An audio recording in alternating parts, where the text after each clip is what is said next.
Welcome back to From Start to Scale with Alex Newman, where founders, CEOs, sales leaders, investors, and the best of the best share their strategies and tactics, how they scaled their business and broke through the next level. Hear what worked and what didn't so you can avoid critical mistakes and scale your business. Now let's get into it. Welcome to the show. Today's guest is Jim Franklin, former CEO of SendGrid. SendGrid went public and then was ultimately acquired by Twilio a few years ago. He is an active limited partner in Boulder, Colorado, where he's very involved in the tech scene, mentoring, and advising companies. Jim, thank you so much for coming on the show today.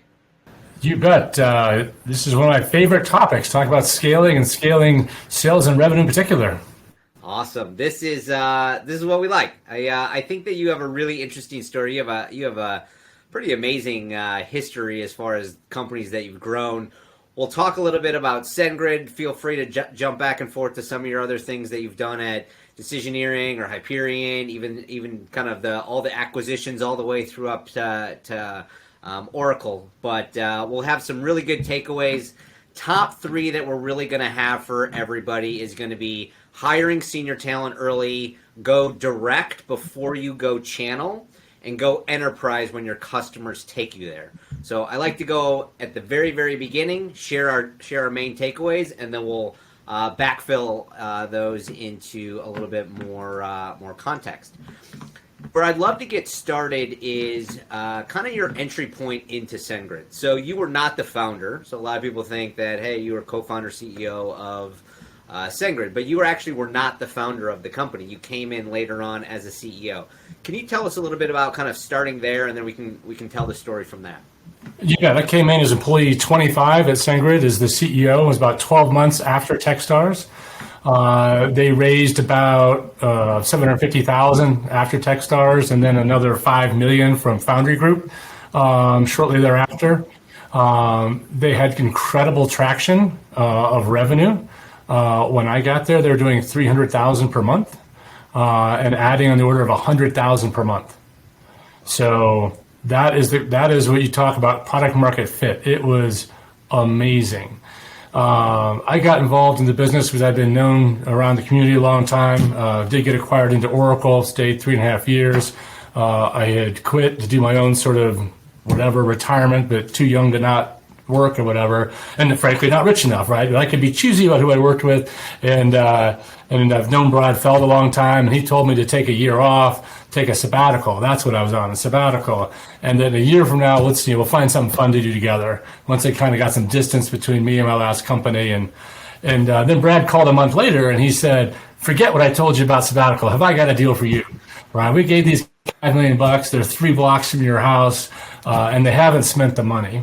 Because the founders of SendGrid are awesome people, but they're technical and kind of view running a business like their own checking account, which is sort of a break-even proposition. And the big thing that had happened to SendGrid that drove the need for a CEO was that Amazon came into the market with a similar product at 1/3 the cost. And Isaac Saldana, the primary founder, did a lot of things right and has amazing skills, but sort of competitive response is not his wheelhouse.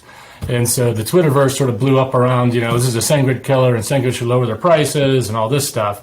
And as I had been talking to Isaac and some of the founders, I felt like things were going so well, there wasn't a lot for me to do. But when Amazon came in, I'm like, oh, I'm in. It's like, I'm not sure what to do, but whatever it is, it's going to be exciting because... Yeah. So that's actually what got you the most excited about getting on board. Yeah, there was like a big challenge now. It wasn't like this company's, growing so fast that it has its own set of issues, which we'll talk about some. But I mean, they're all high-class problems for sure. Versus if you don't have that top-line growth, and so how to figure out, because I didn't know anything about cloud, I didn't know anything about Amazon, and so I knew about people and teams and scaling, had a tribe of people I could bring with me to get to work on things. But it turns out Brad had done a great job of setting the table. So it was a little bit unusual. They sort of hired the VPs first and then a CEO. But that worked out well because we all knew Brad, basically. We're Techstars, David, and we came from that ecosystem. So we had very similar set of expectations and how we worked together. That was very good. I think the key person was Denise Holtz, now Franklin, who was there early as really the first non-technical employee, I think like employee 5. And she was, I think, sort of the ideal hire at that stage. We have a technical founding team, hire some more technical people, and they had no offices, but they had a lot of revenue coming in, but very, very, very little structure. And so she was able to kind of do everything, and then was able to hire really good people. And the thing she did so well was hiring senior early. What I see through my board work or investments is that technical founders like, oh, we need to hire a sales rep, right, to go sell our stuff.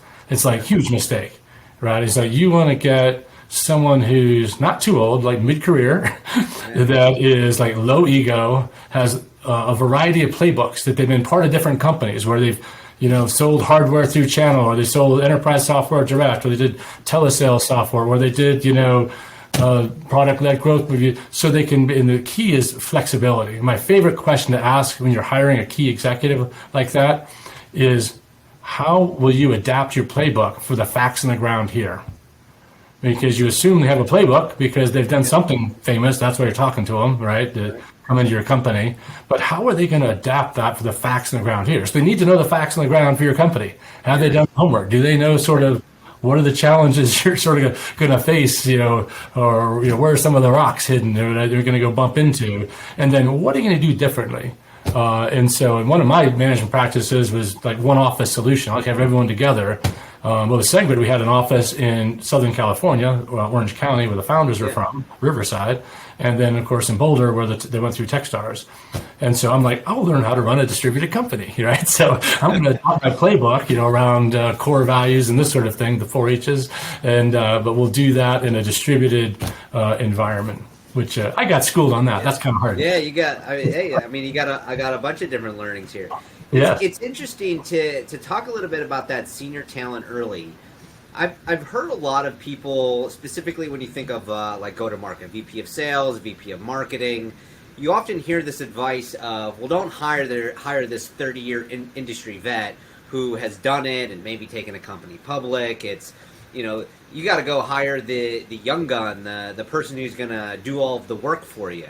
And there's this kind of like one thinks one way and one thinks this other way. But from what I'm hearing is you're actually saying go hire the person like kind of in the middle who has learned a bunch, still hungry, and has done a bunch of different things. So it's actually not just, hey, my playbook or my path towards selling SendGrid is enterprise or mid-market or whatever it is, go find exactly the person who's done that before, but actually find flexibility of a bunch of different types of things and have them come in and they can kind of be player coach, kind of fill in the gaps, kind of do a whole bunch of things. Like, talk a little bit more about that, because a lot of advice is all over the map and a lot of people lean towards hiring someone to go do it for you.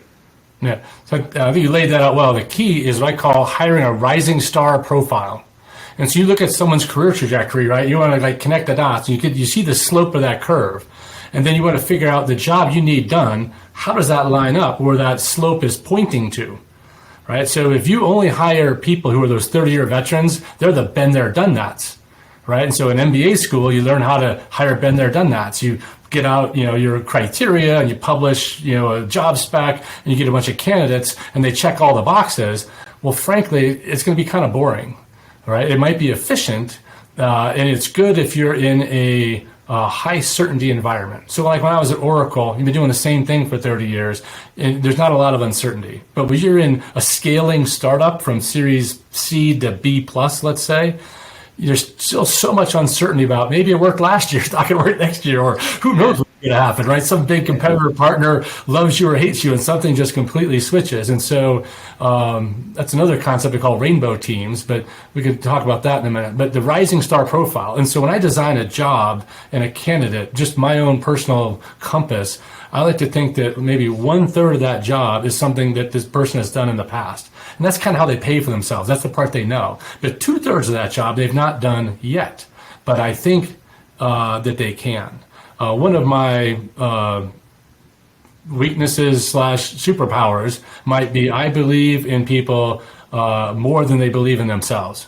So whether that's looking at an interview candidate, a partner, a customer, or whatever, this high sense of optimism that I think they can do it. That's why, of course, it's important to have interview teams. So a lot of people can say, well, wait a minute, Jim, you fall in love with everybody, right? You think this is great. Checks and balances, right? It's like, right. It's like, whoa, all right, we need to have this. And I certainly made some bad hiring decisions where the person's trajectory was not steep enough to meet the job.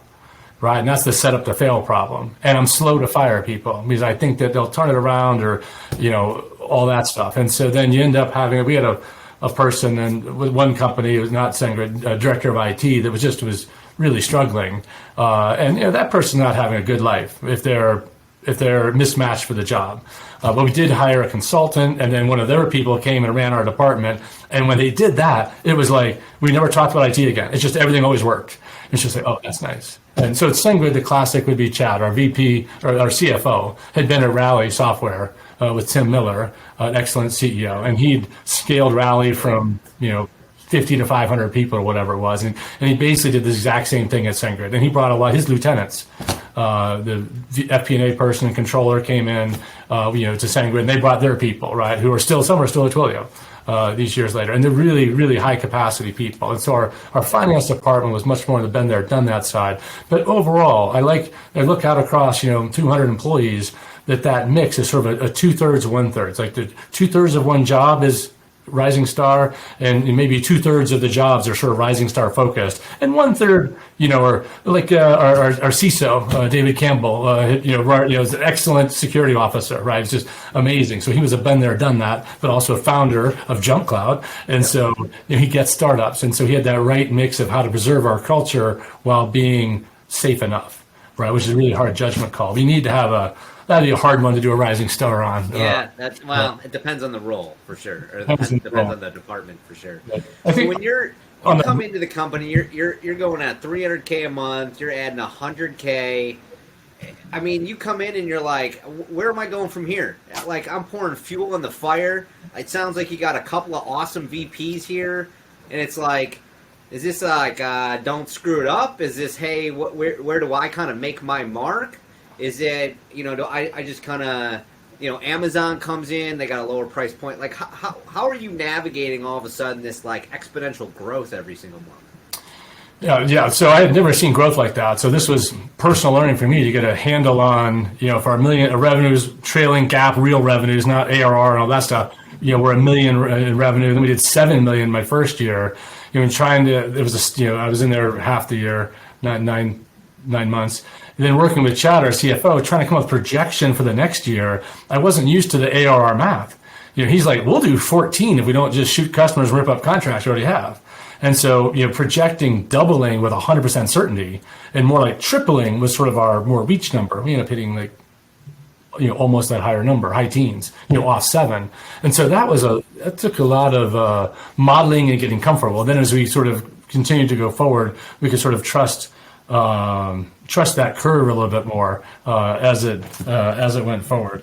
But the key, I think, was really around Amazon in that first weeks and months in the job, because again, the Twitterverse was just all about SendGrid's dead. We all love SendGrid, but boy, Amazon's here. And they're like, you got to lower the price, and what are we going to do?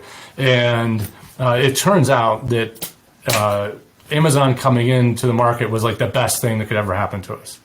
And yeah, Denise and Isaac set us up with Heroku. We're the first app on Heroku, right? So getting into a marketplace, going channel early, which I think is not good advice, right? I think you should do direct early.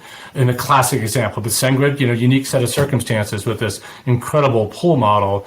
And so you want to be wherever developers are. And so getting onto Heroku early, and then we tried to replicate that with Rackspace and SoftLayer and all the other platforms where developers would build things. And basically, Denise would try and call people, and they wouldn't call back, right? Yeah. But as soon as Amazon came out with an email delivery service, then all the other platforms need to have a checkbox against Amazon. Phone rings off the hook. Everyone's like, hey, where have you been? We want to do a deal with you.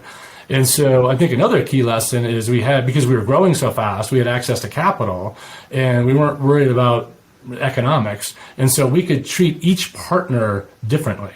And if, Rackspace was treated completely different than SoftLayer because we wanted to basically just maximize our exposure to developers. We didn't care about our gross margins or who got credit for what or who owns the customer and all that stuff. And we did fine on those dimensions, but it wasn't like, and we didn't want them to say, I'm going to give everyone the same deal.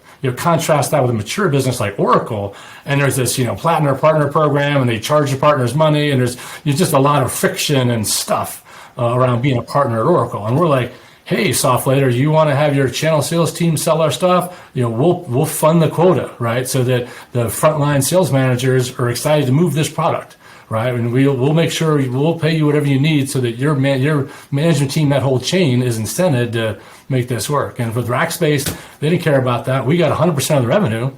They wanted us to use some of their infrastructure to send some of our mail.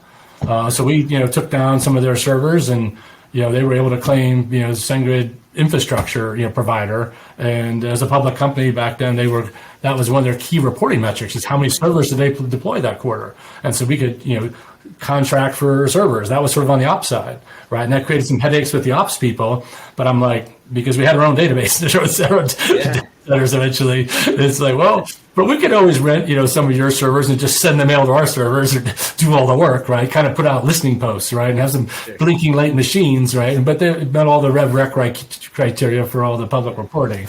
But it's just being flexible, keeping an eye on what your goal is. And I think a mistake a lot of founders make is the golden rule. They think that's a good idea, right? You might think it's a good idea, but you should treat other people not as you want to be treated, but as they want to be treated, right? And so just like hiring senior early, all the time, well, I can't afford that person. I can't afford that person. I said, well, that's just because if you took that job, you'd need a big salary. But I know some people are really good at go-to-market that have a lot of playbooks that might have had a win or a kind of a win, or maybe they have a spouse that had a big win or something like that, and they don't need a salary at all, right? What they're going to argue about is a lot of equity in your company. Yeah, yeah. So you might want That's really interesting, because it's not, I mean, you hear that a lot is, hey, I want this person who I can hire. So I hire this, this rising star. Well, some of these rising stars can be quite expensive, but it's not really about necessarily the salary. I'm not saying for everybody, but there's often times that people want to come in and they want to have the equity because they are going to bust their butts, and they're going to want to see, hey, I want some upside for me working my tail off, bringing my network, bringing my people, building out my team. Help me see the upside with it. That's how you can recruit. That's the beauty of startups, right? Equity over salary. The interest in employees and the upside versus the cash swings about every 10 years. And so we're clearly going through one of those transitions now where people are probably a little more focused on the cash. But even down market like this, not everybody. There are people that have, other sources of wealth. And so they're in it because of the impact, whether they like your market, they want to learn about it. It's just, there's lots of different things at play. When I was a co-founder, one of my co-founders, his brother had sold a company for $1 billion, 20 years ago, back when $1 billion was a lot of money, right? And so it just, it just set a different dynamic, right? It's like, oh, right, he doesn't need it, it's just, you're not going to need a bunch of money, right? Or I know some people where their spouse is like an anesthesiologist or something, right? And they make a good living, steady cash, good health insurance. And then, this person, can take a low salary or no salary or whatever, 60K or 100K. And, but they have an executive title and they've got a real job, right? Because you're going to want them to go do this. So you just don't make objections for yourself. No, sales 101 thing, right? It's like, I can't hire that person. Oh, really? Did you ask them? Oh, no. Well, let's have that conversation. Let's see, and then whatever the number is, you can structure it. I think if you're under 100 employees and you're halfway good with Excel, right? Everyone can have their own little package. So when you do sell to Oracle or someone, everyone has to go with the same package. You're like, oh shit, you didn't realize it. You can customize things. I had my best VP of sales I ever worked with, was Saeed Hamid from Pakistan.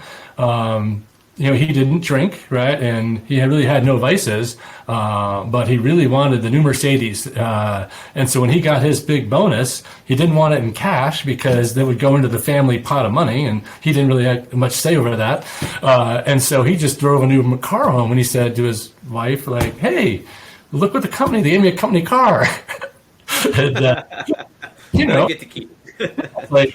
So we leased him a nice car, right? Like that was basically paying out his bonus, over the lease payments, right? And it's like that worked for him. And other people said everyone has a different situation. So if you can sort of customize it, and if it's the VP role or whatever, and say, hey, what base do you need, and then can you structure variable layers of variable comp to get into their cash, contingent on fundraising or whatever, right?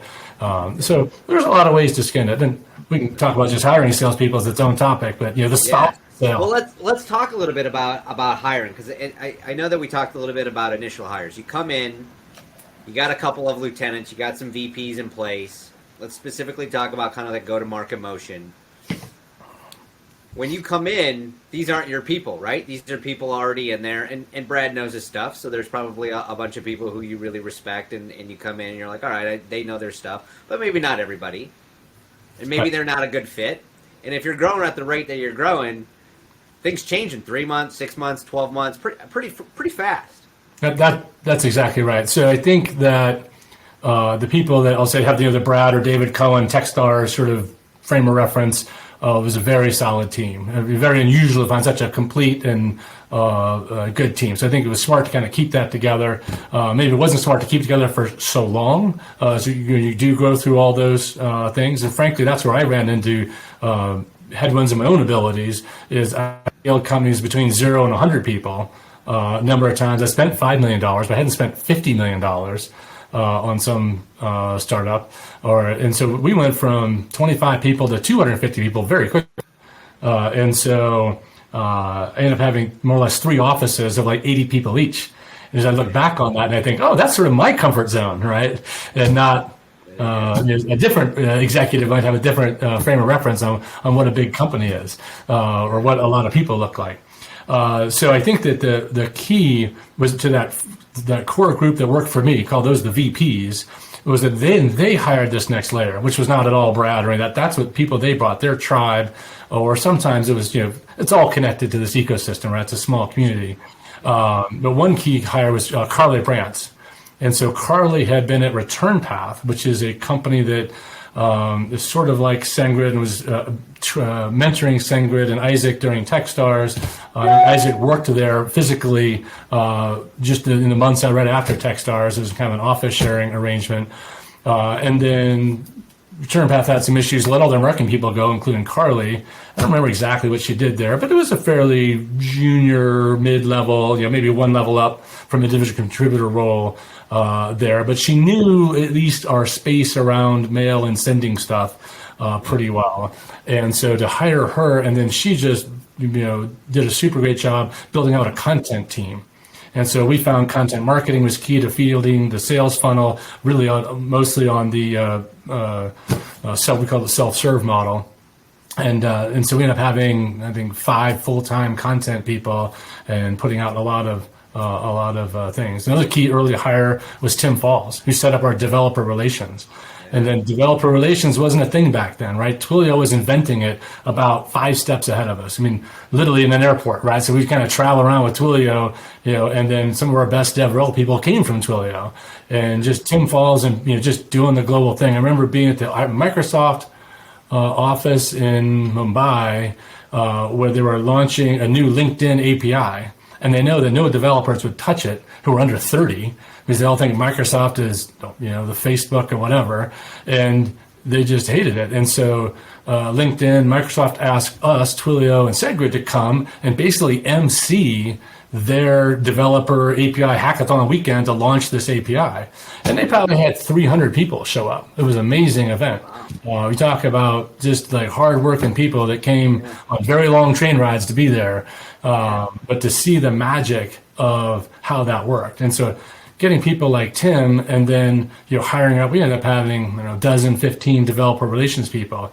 And again, how do you hire well? It was really understanding this market. It wasn't the traditional sales model, but we found that to meet developers where they were, it was like hiring people from that community. We hired a guy, Martin, out of London, who was famous in the London startup scene for music tech and music stuff.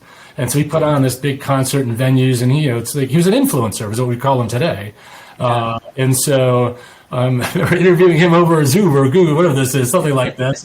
And he was just really casual and funny, but he had this tribe of people, right? And so all we wanted him to do was put on the SendGrid blue shirt. Again, big part of the culture. Everyone wore the blue shirt with the white And then when he would basically MC a dev event, not he had to keep doing his music, right? So it's part of his job for us is like keep building your personal brand, and so we're totally cool with that. And then, but also, SendGrid, we want to create a brand in the UK and around Europe, and what we're basically drafting off his followers and whatnot. And so I wanted people to wear the SendGrid thing, but then get this: never talk about SendGrid.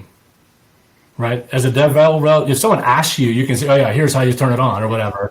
But you weren't up there at a microphone in a podium saying, SendGrid, does this or whatever. You never say that, right? Because it was developers telling other developers in the audience, right? That was the conversation we were fanning. So on the marketing, top of funnel, I think a third of the people just searched for this, SendGrid Google term, and like a third of the people just typed it in, right? So it's like, where'd all that come from? Right? How do we foster this? And we gave away about 10,000 T-shirts a year. At $10 a shirt, that's only $100,000, right? And so, I still got mine. So cool. So they are all over Boulder. So Boulder and Denver. It was, well, they got all over the world. Mafia just swarmed everywhere for a while. Yeah, but when you're small, right? And how do you scale? When we only had 25-ish people, and we went to the first South by my second week on the job. I guess it would have been a year later. Was we had the blue shirts. Actually, that first year we had 3 colors. We had green, red, and blue. And our VP marketing, Robert. You remember that? Jeez, that's okay. Yeah, I mean, I remember when you guys got started. I remember Tim Falls working on a business plan called SendGrid. I'm like, what is this? Yeah, but basically, the crowd of South by chose that blue, that robin egg blue, and that became SendGrid blue. And so the red and the green shirts became collector's editions, and we just went with that blue and white look going forward. But what we did is we always wore those shirts, and we travel in a pack. So if you walked into a bar on 6th Street in Austin, right, and you've got 8 or 10 SendGriders, which is like a third of the company, right, walking in, everyone's like, now, is this something that you are you kind of telling the team? No. Telling all these, this has just kind of happened throughout SendGrid? Yeah. Like, what kind of influence did you have on a lot of this? Because this is like grassroots, spreading, no pitching SendGrid. Like this is a different type of brand awareness. So there's a mix, I guess, of how much my hand was in it versus. So I think I'm big on delegation. Maybe I'm self-delusional about that. I think I am. And so, in the way, in my mind, when they never pitched SendGrid, I'm sure sometimes they did, right? But like moving it past, that was very organic. And you just kind of see what works. Travel a bunch. That's a key, right? You just kind of got to be out there in the field. You said, how do you know when things are working, right? It's like, well, with most of the marketing stuff, again, your normal playbook, right? Test and measure. We definitely did that. Professional marketing that Robert ran was really good at that. In fact, we had a system where we told our VCs, which we had a lot, we said, any of your portfolio companies or anyone you're thinking about being a portfolio company that has any kind of like digital marketing solution, we'll try it. And we will give the budget and the time, whatever they recommend, to show that it works. Right? So if they need $5,000 a month for 3 months, or whatever it is, we'll just fund that. And then you can figure out, if this is an investment you want to make, because we are just trying to find different ways to very efficiently reach around the world and find cloud developers. We're in that moment of creation was when they frictionlessly, put our stuff in. And so Robert had built a very good system for onboarding, and then we'd offboard a lot of these programs too, because I didn't, add net new things. You could kind of measure all that. But what I didn't want to measure, and this was a big point of conflict, was the developer relations team. So when you had people like Martin in London who were just super authentic, and they all were, as you know, like with Tim Falls. And if you start having them turn in lead reports and number of contacts they did and all this stuff, it just kills their soul, right? Because they don't want to think that they've sold out, right, and took a W-2 job. I heard Mike Rowan, right, is a SendGrid Labs, right? It's like, said we wouldn't pay you 6 figures, just, work on stuff, throw things over. You can't be like, hey, or the DevRel people like, here, you need to fill out the CRM form, right? And we're going to rank you on, what sales came from your leads. Like that is death, right? For them, it's like holding that butterfly. And so how do I know DevRel worked? Because I saw it, right? I was in the field. I was there in Mumbai. I saw Martin actually was there, and he was dead sick, sitting in the front row, could hardly move. But then, like, when he got up on that stage, he summoned whatever power he had to do a different world. Exactly. You're just like, that's a big thing that we can talk about is you are the CEO of this company in this tiny little town called Boulder, Colorado, and all of a sudden you're starting to get reach everywhere across this globe. And you are saying, hey, we're going to go into marketing automation, DevOps. We're going to go into all these different types of pathways, channels, use cases, anywhere and anything to try to figure out what the best ways to scale SendGrid, right? You have some really, really good traction, growing, you got a lot of word of mouth, brand starting to grow, and you got some good people. You've made some pretty good bets. You've had to change some people around, and we can come back to that. But all of a sudden, the big thing that I'm hearing that a lot of founders make this mistake on is, I'm just going to go fundraise, or I'm just going to focus on this one thing over here. And they remove themselves from the market, or from marketing, or from sales, or from go-to-market, and they're not listening to the customers. And from what you're saying is you are actively involved, not necessarily selling each and every single deal yourself, but you are out there and you can hear, you can feel, you can smell this working. Yeah, I can see. I need 8 leads per person per day, blah, blah, blah, blah, blah. And if we hired the right people, in DevRel in particular, and then you just watch them in the field, you see the audience reacting to them. And then they would work with the team. So here's what you did. Whereas you didn't talk about SendGrid, your job was to be hopeful, right? All of these DevRel people are full stack coders, right? They've all been founders of their own businesses. They've been coding since they were 8 or whatever. They have all those geek stories about, doing this stuff in the early days.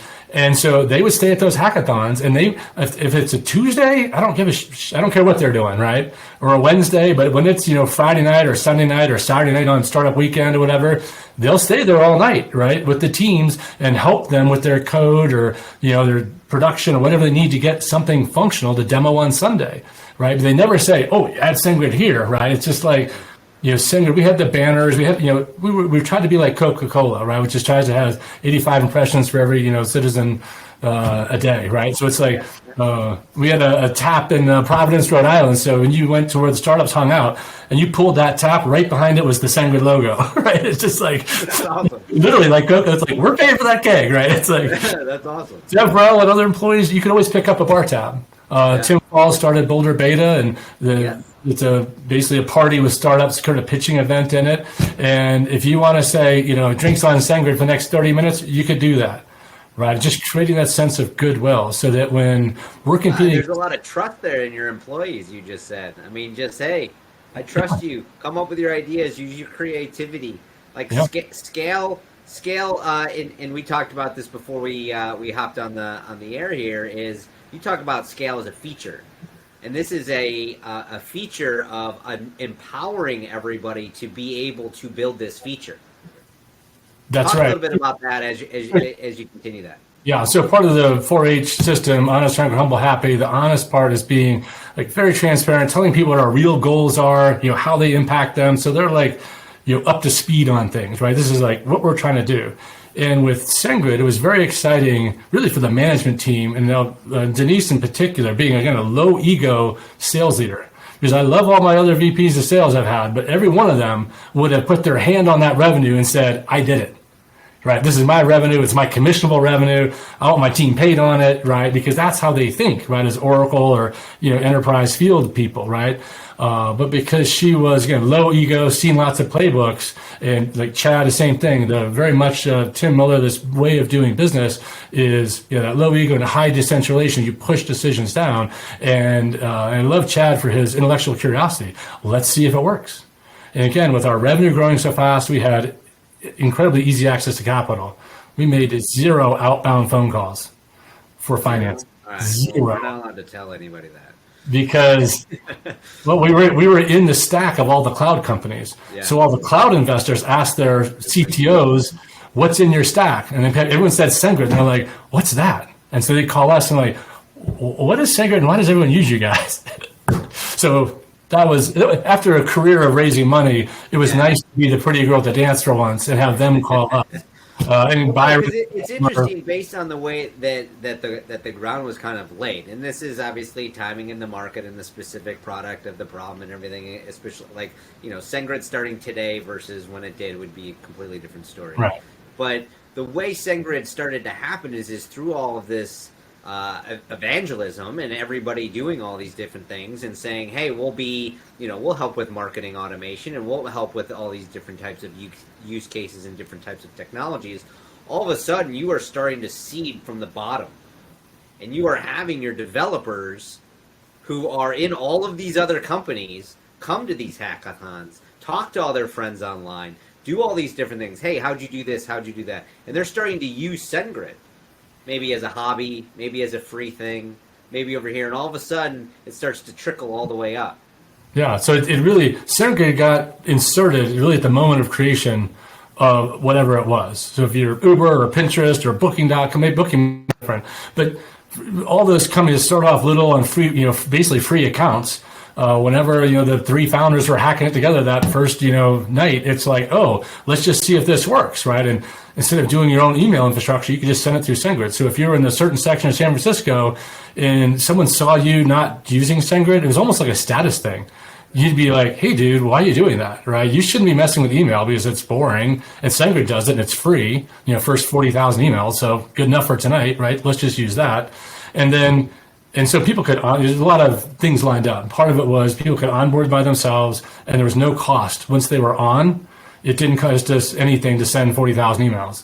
Didn't really cost anything to send 1 billion emails, right? But billions, then it got more interesting. Buy a data center for $2.5 million every now and then. Your marginal cost is zero. So we had some really spirited discussions about our. Very expensive. What does that look? We have some really long, flat periods, which gets into your pricing and your negotiation strategy and all that stuff. Which again, was we did have probably 20% of our sales we'd actually touch. So we did have a small inside team. Vince ran that, and so partly that was again my meddling a bit because. Just coming from Oracle and my backgrounds, my bias is heavily towards direct sales versus channel. And I like inside sales. Yeah. Inside always speaks field, but we can argue about that over beer someday. And so I didn't want to be the CEO of a company that didn't at least have a few salespeople, down the hall, right? It's like, come on, right? And there is, some segment of the market that didn't want to talk to somebody, but the most of the market were technical. And they don't want to talk to anybody. That's what I think really drove the curiosity of our management team. And we're all open to trying to invent a new way to quote unquote sell this stuff, or how do we enable it to get bought more quickly and efficiently?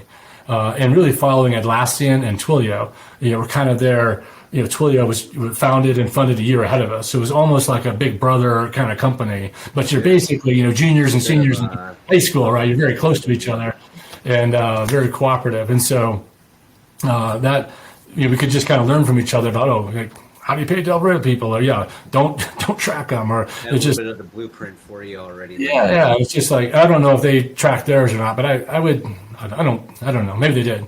But it's interesting because you talk about the fact that you didn't have salespeople, well, you kind of have salespeople. Maybe they didn't have the typical direct sales. I'm a AE kind of role. But maybe they're coming in, and did you have kind of like this technical sales to be able to, maybe they talk through chat, talk through email, talk through, demand generation and content. Like they were selling just in different ways. Well, we hit our sales team in the support team. So how we compete against Amazon is we differentiated on support. So Amazon had a decently featured, reliable, inexpensive product. How do you compete?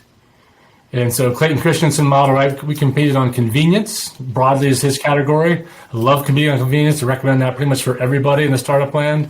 And just what does convenience mean to you, right? And so whether it's analytics and reporting, just you could onboard yourself in 5 minutes, 3 lines of code, right? So our developers, the founders, Isaac and Tim, they made it super easy for cloud developers because they were cloud developers.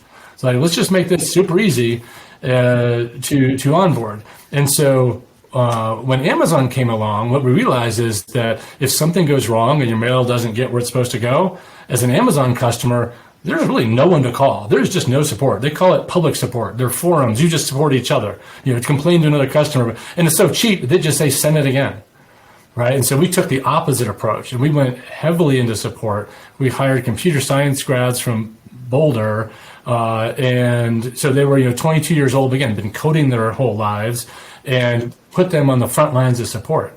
And we ran support 24/7, phone, chat, and email. Huge differentiator, because when does your email infrastructure go down? When it's under load. When it's under load, are things going well? They're going great. And when things are going great and your infrastructure falls over, you need to fix it like right now. And before I joined SendGrid, I had a friend in Denver who had started a little company doing sort of, I can make you an author for $99, right? And he got a big partnership with Barnes & Noble, and they ran a huge campaign. It's like, hey, if you're a boomer, you want to write a book about your life or whatever, click here and we'll help you write a book. And that link went to his site, which then you had to register, but the registration infrastructure fell over because so many people hit it.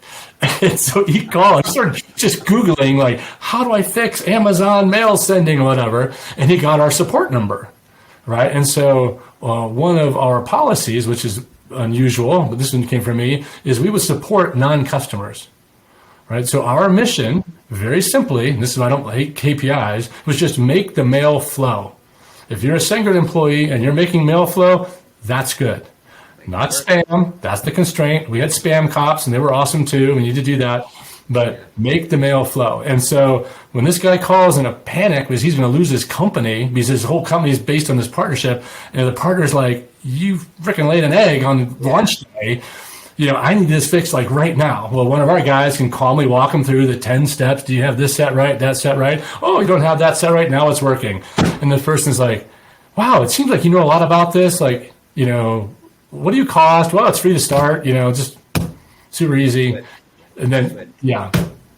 And so we created Goodwill. Because one of my grievances with Oracle was if a customer called Oracle for support, first question is, what's your maintenance contract number? And if you don't have a maintenance contract number, then you go to the maintenance sales team, you pay your money, and then you come back, right? I'm just like, let's not do that. Let's just. It's an expert level differentiation model, and you remove all the friction. And when you think about, and obviously we're all about scale here, is it makes scale so much easier. Everything's coming into you. You have people who are spreading word of mouth. All of a sudden your customer acquisition costs go down, and you're scaling revenue. You're not scaling people. You're not scaling teams. You're scaling revenue, and then you have the people that support that revenue in order for it not to, go away. We scaled support people ahead of revenue because we anticipated big volumes from partnerships. Once Amazon came out and we signed up all the other partners, we're like, oh, we're going to get all this, stuff. That didn't materialize as fast as we wanted, but that's okay. The organic stuff, blew up. It really did. Good transition, because I wanted to go into the direct versus channel. That's exactly where I wanted to go next. We talk a little bit about salespeople. You hit your salespeople inside of support, but I want to go back to talk a little bit about direct versus channel. So you mentioned that you had a lot of these different channel partners. You had Rackspace, SoftLayer, all these companies that don't exist today because they got gobbled up. But for everybody, they did exist when this was all coming out, when it first started.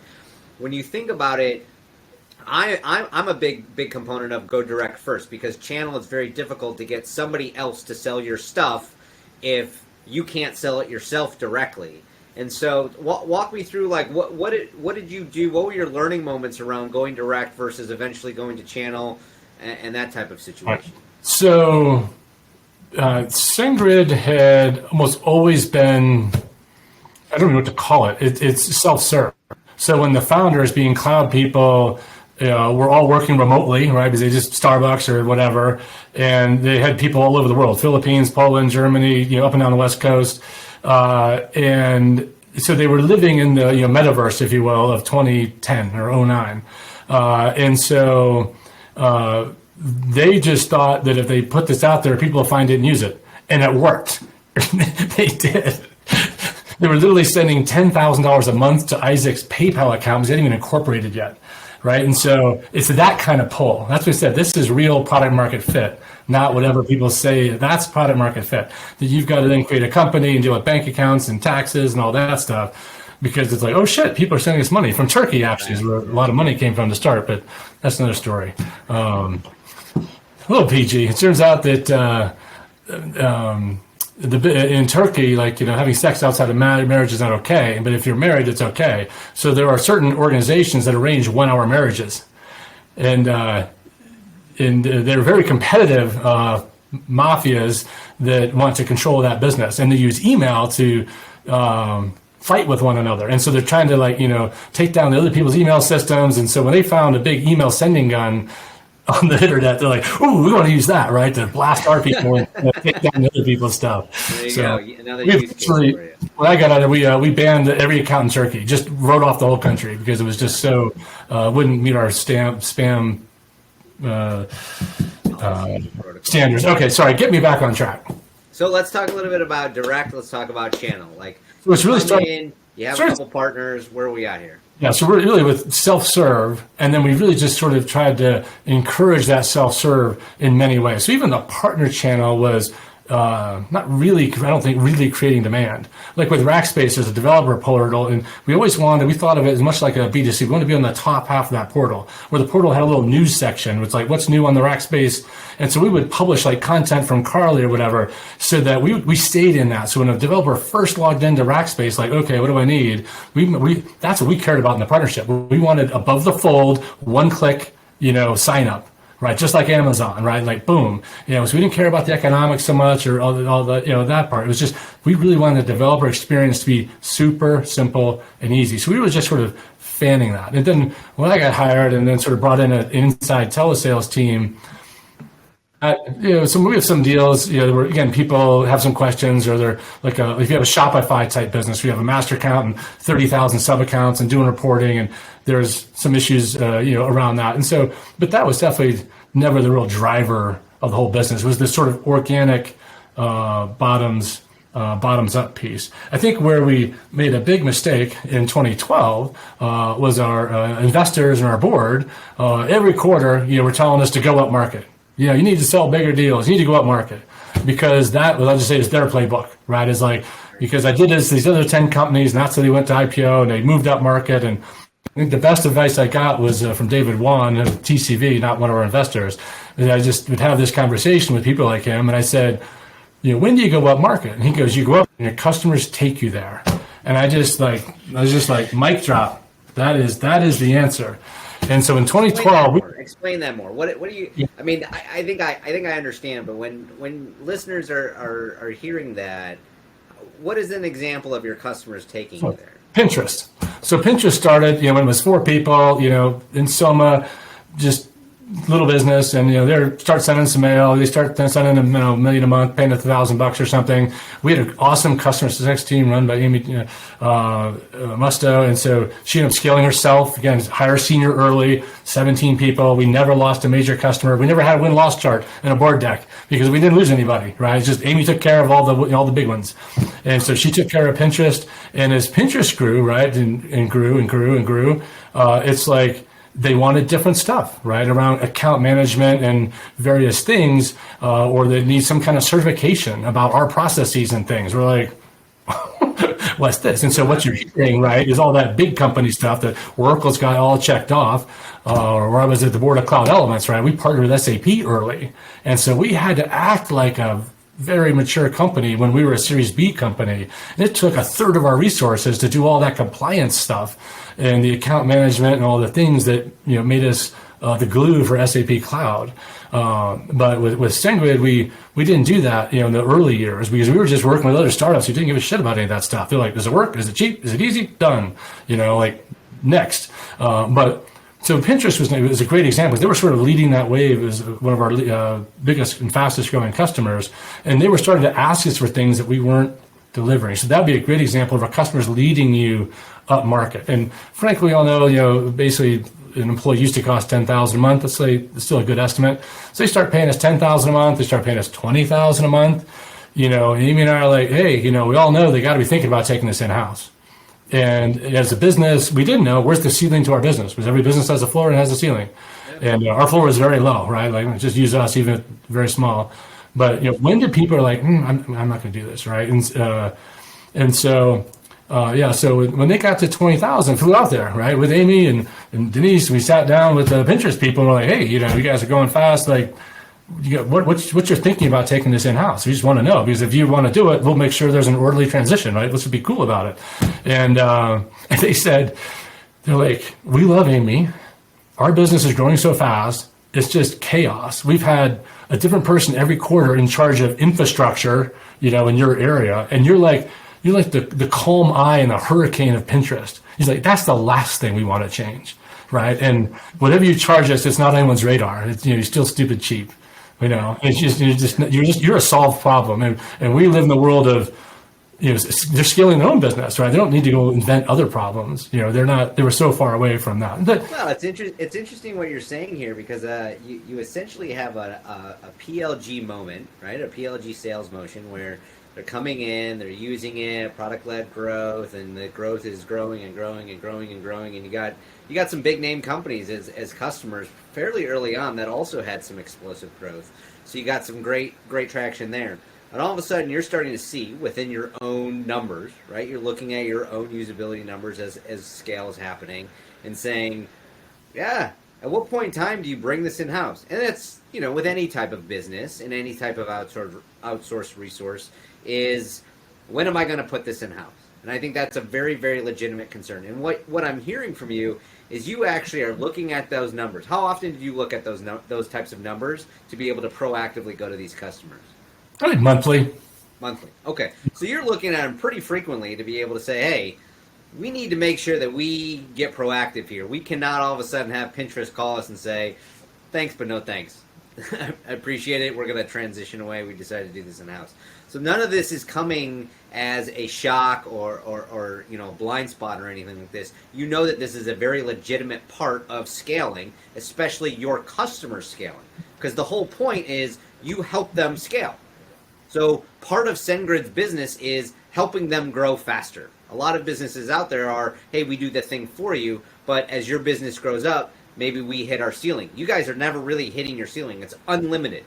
You send one email, you send a gazillion emails. SendGrid can help you.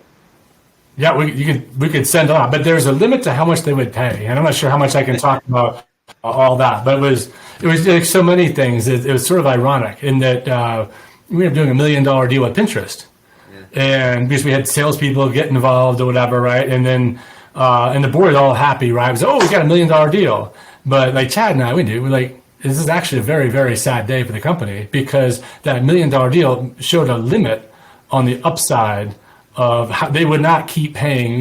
They wanted to know how much they were spending $1 billion a month, let's say, and they want to know how much were you going to charge us for the second $1 billion. And maybe this is not for the podcast, but it was basically zero for the second $1 billion. They're like, we're going to only pay you, $65,000 a month, and we know you don't have any additional cost. Now, Chad would say yes, because eventually we might somewhere, but frankly, that was all on booking. But another story there. But it's like, I'm like, and so yes, we wrapped together this thing into an annual contract or whatever, and we didn't do annual contracts. We maybe had 2 dozen. And because the customers, again, the customers would lead you to enterprise, right? We didn't want to have contracts with our customers because that creates an opportunity for them. It creates a decision point, right? If you signed it up month to month years ago, this month, next month, whatever. But if you say, hey, every February's renewal, are we going to keep SendGrid or not? It's February. What are we going to do? Now you have to pay a sales team to tell them to stay, right? No, just don't have contracts. And just keep, like that. Your performance is your contract. It's a lot of counterintuitive things. Yeah. Make some of the contrarian example to maybe a classic, B2B SaaS. Right? I do think just the classic, like doing direct first. So I was a very security software company, and when we were closing with William Blair Partners out of Chicago, raising a lot of money at the time. And one of the associates whispered to me, and he says, don't bury the gold. I looked at him and I said, what do you mean? He says, we gave you this pile of money, right?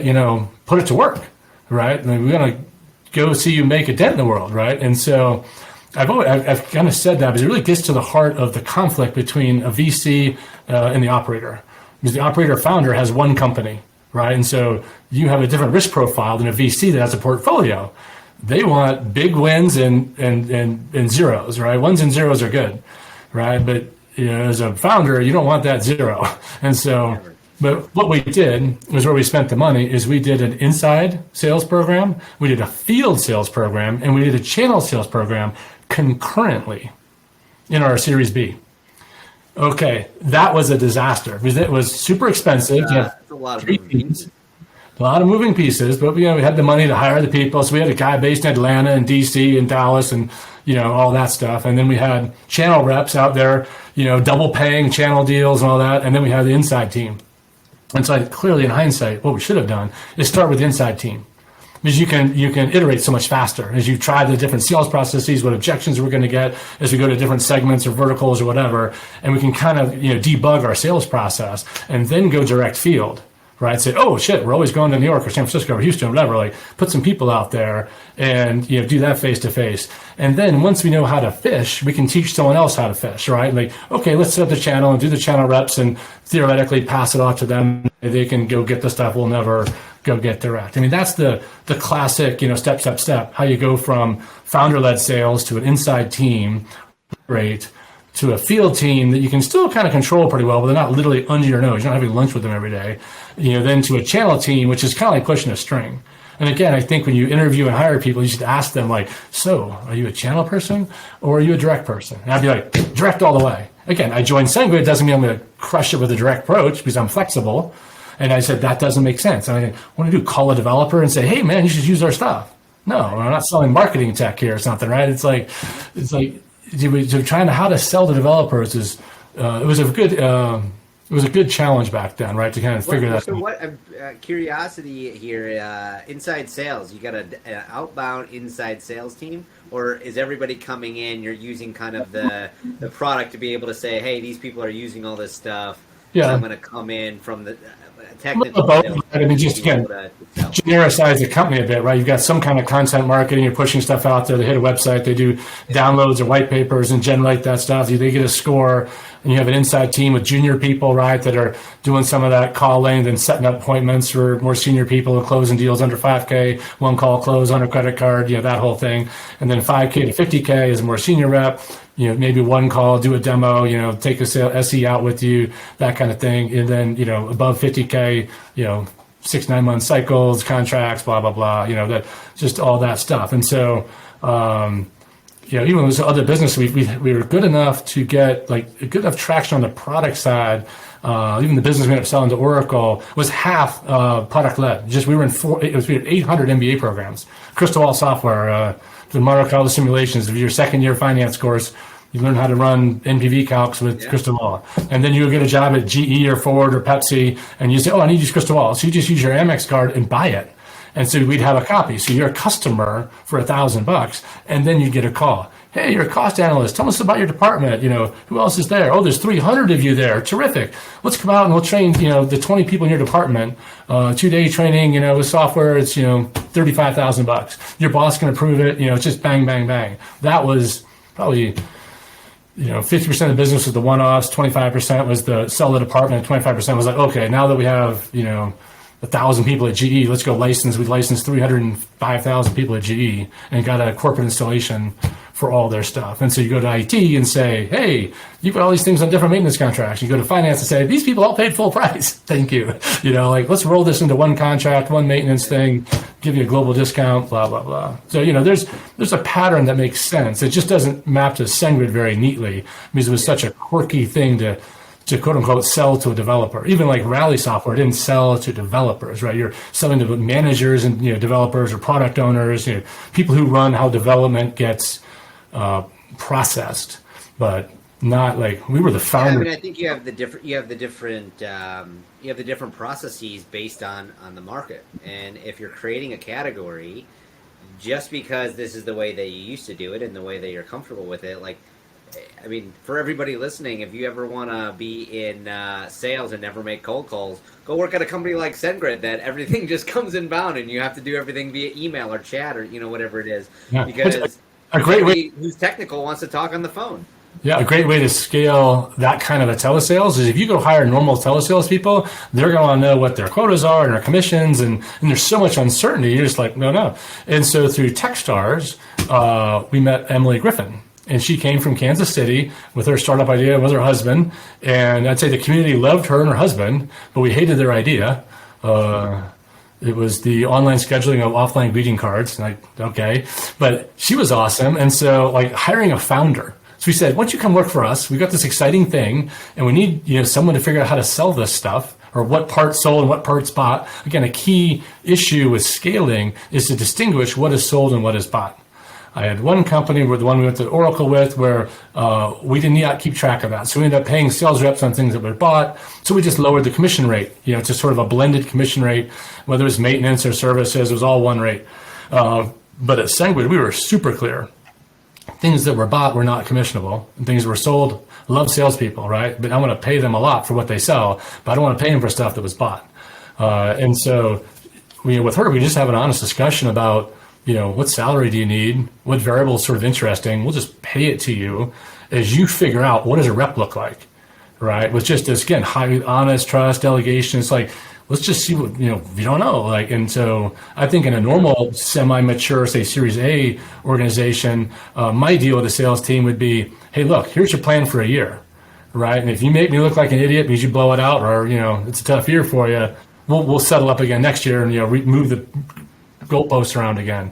But with a SendGrid, everything happening so fast, you couldn't have a 1 year plan. A 1 month plan might have been about. Yeah, one week plan. Yeah, no, about enough in a month that most businesses would grow in a year, right? So a lot of companies go 300,000, 400,000 a year, not in a month, and then to 5, 6, 7, 8, all the way to 4 million plus per month. Quite a machine. But hiring ex-founders is a great way to fill some of those scaling positions where someone can think sort of laterally and not be overly wedded to a way of doing things. And since they're an ex-founder, they really know what getting kicked in the pants means, right? Just like that's so freaking hard. And I've done this probably 4 times I can think of. When they only have one job to worry out, they can whatever. It doesn't matter what the job is in the company. They're just like, okay, you just want to do that? I don't worry about fundraising and everything else. Like, okay. And they've got that big brain, they'll get on it, right? And so maybe it'll stay forever, right? But I think if someone stays 2-3 years, that's a fair trade, right? Then if we're not growing fast enough to make it interesting for them, that's okay. So let's as we're kind of wrapping this up, what are some kind of takeaways from things that you might have done differently? Looking back at the experience, can you name 1 or 2 things that you look at and you say, you know what? I probably would have done that a little bit differently. I know you went over a couple of great takeaways today, but so that lesson about go to enterprise when your customers take you there was a lesson I learned the hard way because part of board management, right, is you can only sort of put them off so long. If every board meeting is sort of a beating on the head about sell out market. And so we hired a been there, done that senior person from Return Path who had sold email delivery systems to Fortune 500 companies, Rolodex of 50 active accounts he'd worked with previously. And we, set him, with the resource he needed to kind of go after it. And it was a complete wipeout. 6 months later, he had no traction. And what we learned was we weren't selling against any pain. At the enterprise who had already built, on-prem systems, they're not going to switch to the cloud. We couldn't go to evangelize. I tried to do that to the CEO of Marketo. I'm like, I knew him through Bessemer stuff. And I was just like, hey man, just let us use your stuff. He's like, send your mail. He's like, he's no way. I got my delivery team of, 3 or 5 guys down the hall. I'm like, I got 100 people doing it full time. And he's like, yeah, but if that doesn't go, I can't tell my customers, wait a minute, I need to call Jim, right? I'm gonna go down that hall and kick their ass, right? Yeah. There's no way. It was almost too core to their mission to then outsource. But Microsoft, let me send Facebook, they more than half the rest of the world combined back then, right? Just no, there's no pain. And the only pain was really an insurance play, right? I said, hey, Phil at Marketo, it's like if your stuff doesn't work, we'll back it up. We'll make it work for you. We'll make the mail flow. And I'd tell them about cocktails or whatever. I'm not trying to hide it from them or we'll help you, right? So if your 5 guys getting a problem they can't fix, we got some big machines over here. We can redirect the mail and get it going, right? And then you can figure out what you want to do with your team. But this stuff worked well enough, I guess. He never called me to say, man, but I'd circle back about once a year. So bad. Yeah, that makes. I think that's a huge one. I think a huge learning that I've personally had multiple times, and I even coach people on this, but it's don't go to the enterprise too early. I know that you want the big $1 million deals, and they take forever. There's a million different pieces. It's hard to quote unquote convince them to stop doing what they're doing. They're the ones that have plenty of money to kind of move from one thing to the other thing. Why are we going to do it this quarter, right? It's just like, it's got to be a super compelling need and a lot of issues with that. And so I think part of my, board management strategy, right? You just got to make that call all the time as a founder or CEO, or as a VP of sales, frankly, because, if things aren't going well for the CEO, first person to go is the VP of sales. Seen that in many companies. Oh, then that buys the CEO another 2-3 quarters, right? Then they shoot someone else, right, or whatever it is, right? Well, a new product comes out, or you just hope something happens, right? But the other thing I think, and here's a tough one, and where I struggled, was when you have your team, say it's your seed team that takes you to A, and things are going well, or it's your A team that takes you to B, and things are going well. It's like, when do you change that team so they're ready for C and beyond? And let's just say, B minus and below is sort of like, early B and below is sort of one group of people, and then, late B and later is like a different group of people. It's kind of, it's a little more the been there, done that versus the rising stars. More certainty, less uncertainty. It's just the dynamism or whatever. I say it's more fun in the early stages, right? And it's more MBA and EBITDA and spreadsheets and execution in the later stages. And so, that's a hard thing. And so it did end up to replacing one person, but I did it late, and I should have, probably done that sooner. But it's hard because if it's like, it's the person who brought you here, right? It's like, wow, thank you so much for getting us to this Series B. Then, you then cut them loose and let them, go back to the Series C company and, say, hey, that's your scaling window, right? It's just, those are tough, tough conversations to be like, And I think on just team management, there's two theories of replacing someone every quarter. The Jack Welch GE model, and I'd say it's kind of West Coast VC model, right? Oh, we're upgrading the team, up-leveling the team. Used to here, right? And so I think that's chaos. I think that teams, forming, norming, storming, performing. There's 4 stages of teams, and stage 1 is forming. If you're swapping them someone every quarter, you never get to the performing stage. You're always kind of resetting the team dynamic back to chaos. Yeah. And so I think that you want to build in flat spots. So maybe like once a year, you might swap 3 people. And then it's like, okay, new team. Let's figure out how we're going to work together. Let's execute. Maybe it's even longer, like 18 months, right? But maybe it's about a funding cycle, right? So you're like, oh, all right. And so, but, then making all those changes, that's generally been my pattern to be like, okay. And so, when I left that whole... Is that scheduled? Is that something that that seems like if you're doing it at that kind of rate from on a quarterly or yearly basis, this is something that you're constantly thinking about of the speed of the velocity of the growth of the business. You're actively just looking at people to be like, hey, do I have the right people in the right places? Do I need somebody else? Like that's for sure very, very challenging. For sure is your annual planning process. So as a CEO, you start July 1, right? The day after July 1 is January 1, right? That second half of the year goes like that. And so by August, you're talking to your management team, September, the board, October approvals, January launch, right? So you sort of wrap up the first half and you look into the second half, that's when you have to start thinking, hey, am I going to have this sales leader or this marketing leader, are they the ones that are going to take us into our 2023 plan, right? Or are they sort of, gone sideways or whatever? And so I'd say one bright red flag is if one of your leaders raises their hand and says, boy, I love the company, I love working with you, and if the day should ever come, you need to hire, the CRO or whatever over me, no problem, right? I think that is a clear ask for help that I missed. Interesting. And I took it at face value, and in hindsight, I'm like, that was a person asking me for help, and I didn't help them, and then we did get sideways, around performance stuff. And then they were no longer with the company, right? And so that was not what they wanted and not what I wanted. It was a good person. Yeah, that is definitely a cry without, it's tough. There's a lot of A-type people in that role. When they're a rising star, you want the title, you want the glamour, you want the ego, you want all these things, you want the performance. But there's also this side that says, I'm starting to get a little bit over my skis here. And it's hard to just kind of take that ego and throw it in the back seat and say, you know what, Mr. and Mrs. CEO, I need some help. It's hard to say. So we go at it in a little bit more subtle to go, well, if you want to hire an SVP of sales or a CRO or a CMO or whatever it is, I'm totally on board. I would love to learn from that person as well. Yeah. So just again with the CEO, you need to really have those listening ears up, and just other things. If someone does a skip level meeting, so if you're director of content or whatever, or senior manager of DevRel, is like, because you want to have an open door, right? So whether you're the sales leader or you're the leader of the whole company, I think being the sales leader puts you in a good position to be a CEO someday.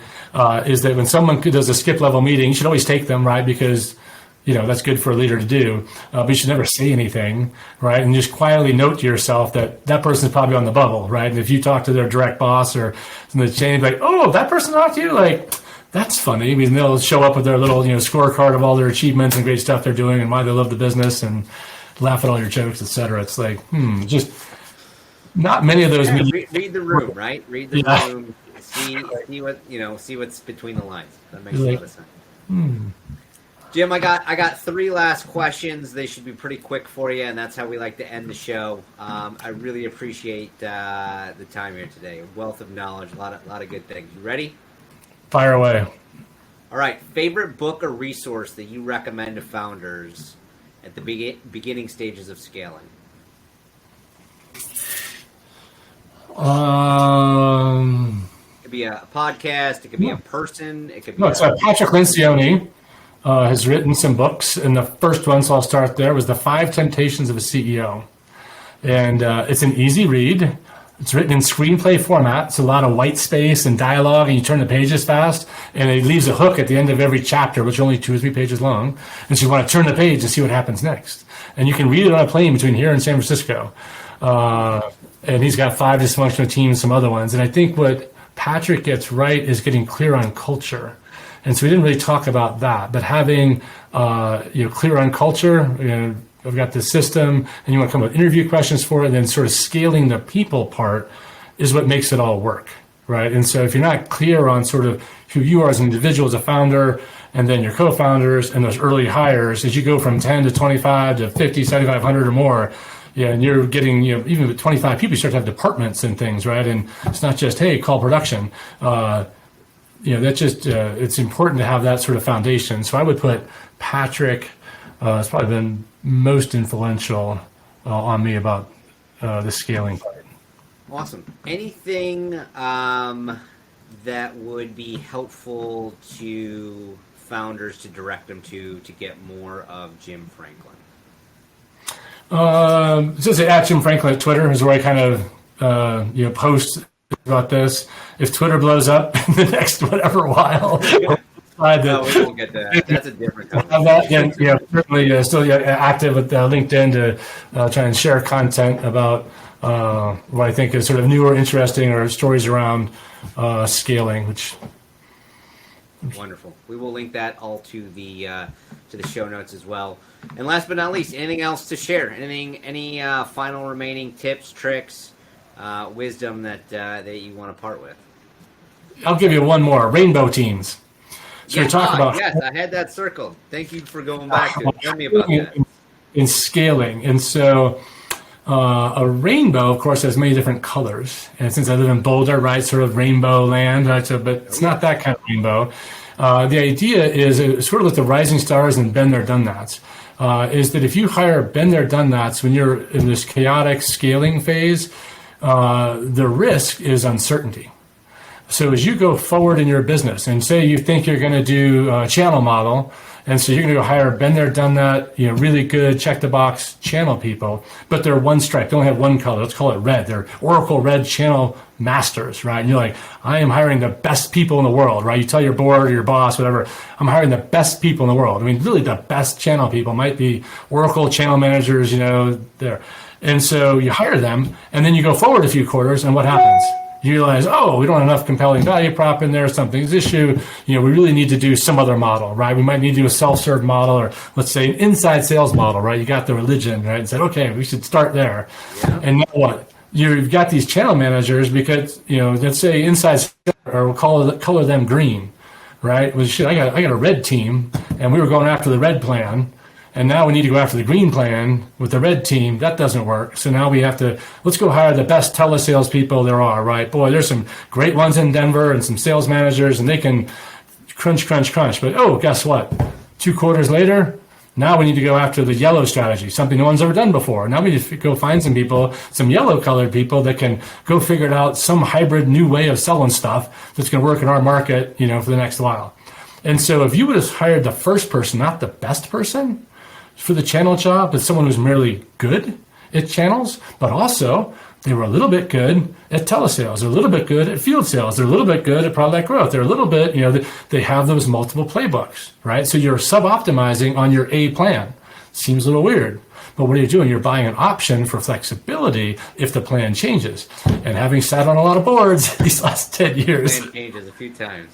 Oh yeah, even accounting software, when they have future planning periods, they always have like plan 1 and plan 2, budget 1, budget 2, right? So even within a year, everyone expects everything to change, right? So to hire people that are that good but brittle, they're only good at one thing, you need to be in a low uncertainty environment. So save that for your Series C or later, where you can be like, okay, let's go get some people that are going to just, I got to work at a payroll company now, right? And so we need to have people that can process payroll, but you got to do it right every time, right? And so there's a need for that sometimes in earlier stage companies, but most, I'd say, C or later. So think about rainbow teams. Think, does this person have a switching option embedded in them? And that can be very valuable for you to have like one team as you are shifting around trying to figure out, even if you think earlier stage. So that's at the beginning stages because you haven't figured out the right channel. You haven't figured out all these different things. So you're going to kind of change.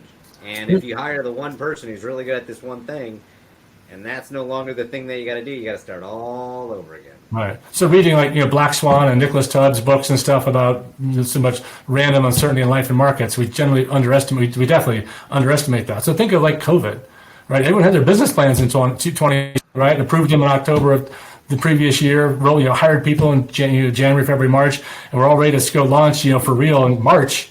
And now it's like, oh shit, now we're going to riff a third of the people and maximize our cash instead of maximizing our growth rate. It's just like, in, I would say, a Series B or earlier company, there is just a lot more risk and uncertainty than what you perceive. And so having, liberal arts people, right? Someone with that, multiple stripe background that can do different things. It's a good way to think about diversity in your business. There's many dimensions to diversity, but again, I'm a product person, right? I'm a direct person and a product person. Product versus services, another dimension. And so someone else's channel and like services would be like my opposite. they would see the world through a very different lens. Like, why don't you charge for all this stuff? Because I'm like, because that's gross and bad. I don't want to do that. I just want to sell product. I call that pure golden revenue, right? It gets better multiples and margins, and the VCs like it, and I want to brag about that. It doesn't mess up my story by charging for services. But you charge for services sometimes. But anyway, rainbow teams, I think, is a rainbow team. Is a good. That's a good one. That's a great way to end. I cannot thank you enough for being here. I give you one more. And awesome. You gotta go. Yeah, keep going. So we got friendly with Sequoia. We didn't take money from them, but they asked this question we didn't know the answer to, which is about our top 20 customers. So you asked how often do we check on Pinterest or whatever. So Chad would update this chart. It was like our top 20 customers, that paid us money, say whatever, December or November 30th. And so the nice thing about this chart is you have this list of like there's a number, but then it went back to the left. It showed their history. And so you can see the shape of the curve, like how did that come from? Is it like flat and low and it just spiked up? Did it like spike up and tip over? Did it spike up and drop down? Does it go up and down like a sawtooth? It's just like, and so you could see like Heroku, one of our, in our resellers, like would all be in a pile. You could kind of see that curve, and it was a great way to kind of visualize that top 20. Because you're right, almost all our growth came from our customers' growth. Right, because we didn't have contracts, there were no caps. They send more, we make more. Just again, there's no KPIs. Just make the mail flow. Then the revenue will come, and we can get money. We can pay you, and life is good. Right? It's just like make the mail flow. And so, seeing those curves, and then you could tell when someone would go up and then go down. Right? So it's like okay, but then some other company would be going up. Right? We thought we really should use those curves and start a fund. Right? Just invest in those companies that are starting to send a lot of mail. Right? It's a great, I think, early indicator. For who's doing something interesting in Yeah, I mean, that's what it's about, right? Is looking for those signals and those indicators to be able to. Then you can start to make the right bets based on. Yeah, but just putting a trend on that top 20 chart was very powerful for how we thought about the health of that segment of the business. That's interesting. Yeah. I think there might be another episode in the making, and we can dig more into that as well as a lot more of this. Jim, thank you. This is awesome. Fun. Super enlightening, super helpful.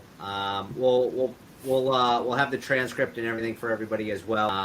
And can't thank you enough. We'll have to have you on again. Thanks so much. All right.